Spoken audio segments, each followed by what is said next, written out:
서울 강남의 한 중식당. 일반 짜장면 한 그릇이 8,000원에 팔립니다. 간짜장은 9,500원입니다. 하지만 팔아도 크게 안 남는다고 합니다. 식재료는 물론 인건비와 임대료 등 각종 비용이 일제히 올랐기 때문입니다.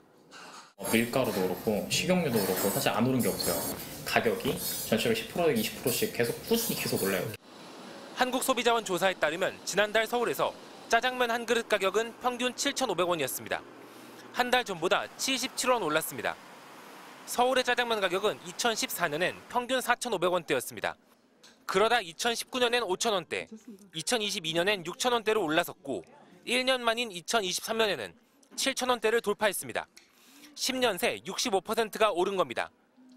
원래는 막 탕수육 작은 거랑 이 짜장면 같이 시켜 먹었었는데 가격 때문에 짜장면만 먹게 되는. 약간 서민 음식이라고 하기에는 확실히 이제 부담이 돼가지고. 지난달 칼국수 값도 9,300원대에서 9,400원대로 오르는 등 이른바 면플레이션 현상이 지속되고 있습니다. 어제 닭칼국수 먹었는데 13,000원 해가지고 좀 부담되긴 하더라고요. 지난달 외식 물가 상승률은 2.9%를 기록하며 소비자 물가 상승률 2.2%를 크게 웃돌았습니다. 팬데믹 이후에 계속 고물가로 지금까지 이어져 오고 있거든요. 소비 품목에 다양하게 다 가격 인상 요인들이 다 작용을 해서 다 오른 거예요.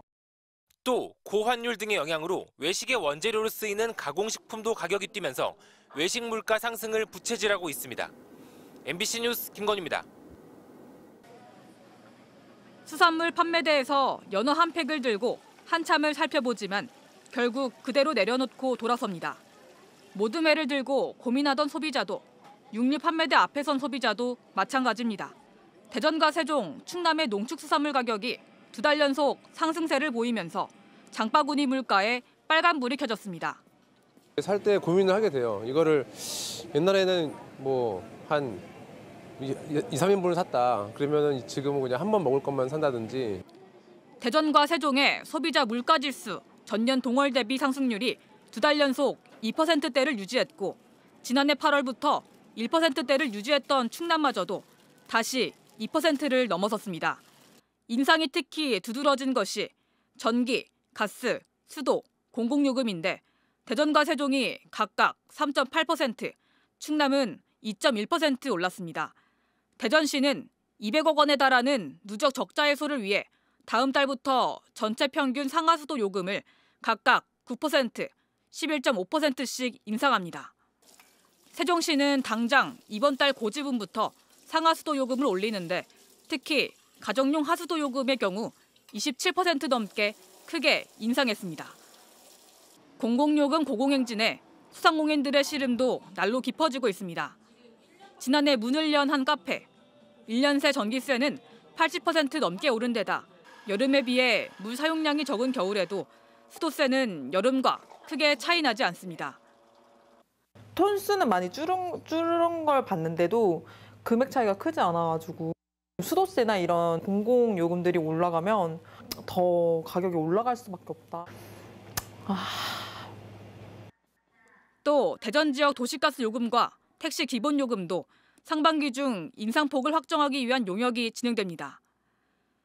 대전 경실련 등은 그러나 물가가 안정되지 않은 시기에 공공요금 줄인상이 아쉽다며 원가 절감이나 인상 시기 조정 노력과 함께 취약계층을 위한 지원 강화 등 정책적 고려가 필요하다고 지적했습니다. MBC 뉴스 윤소영입니다. 지난해 11월 영업을 시작한 서울 마포구의 한 카페입니다. 미용실 안에서 배달 영업만 하고 있습니다. 당초 미용실을 인수해 카페로 꾸밀 계획이었는데 최근 고민이 깊어졌습니다. 비상계엄 사태 뒤 매출이 예전만 못하고 주변 커피 상권이 침체돼 홀 영업을 시작할지 말지를 저울질하는 겁니다. 다른 카페 사장님들이랑 이야기를 좀 나눠보니까 같은 현상을 겪고 있더라고요. 그래서 좀 충격적이었죠. 회복이 좀 더딘 감이 없지 않아 있고. 내란 사태 이후 소비 심리가 위축된 가운데서도 특히 카페는 큰 직격탄을 맞았습니다.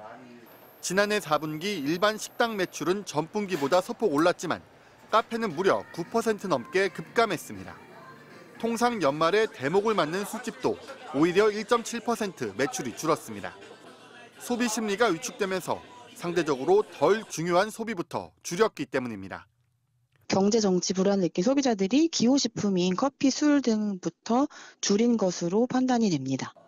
지난해 4분기에는 당구장과 노래방, 볼링장 등 예술, 스포츠, 여가 관련한 매출까지 7% 넘게 감소했습니다. 이전보다 사람들이 덜 모이고 수년간 누적된 고물가로 인해 소비자들이 지갑을 닫았기 때문입니다. 고물가가 압박 요인이 되어서 이 식품과 같은 필수적 지출은 줄일 수가 없으니까 기호식품이라든가 여가, 오락 등의 지출이 줄어드는. 지난해 12월 계엄 선포 이후 88까지 떨어진 소비자 심리 지수는 2달 연속 100을 밑돌며 회복되지 못하고 있습니다. 전문가들은 자영업은 한번 무너지면 회복이 쉽지 않아 비상계엄 선포의 여파가 올해 상반기까지 영향을 미칠 것으로 보고 있습니다. MBC 뉴스 박성원입니다.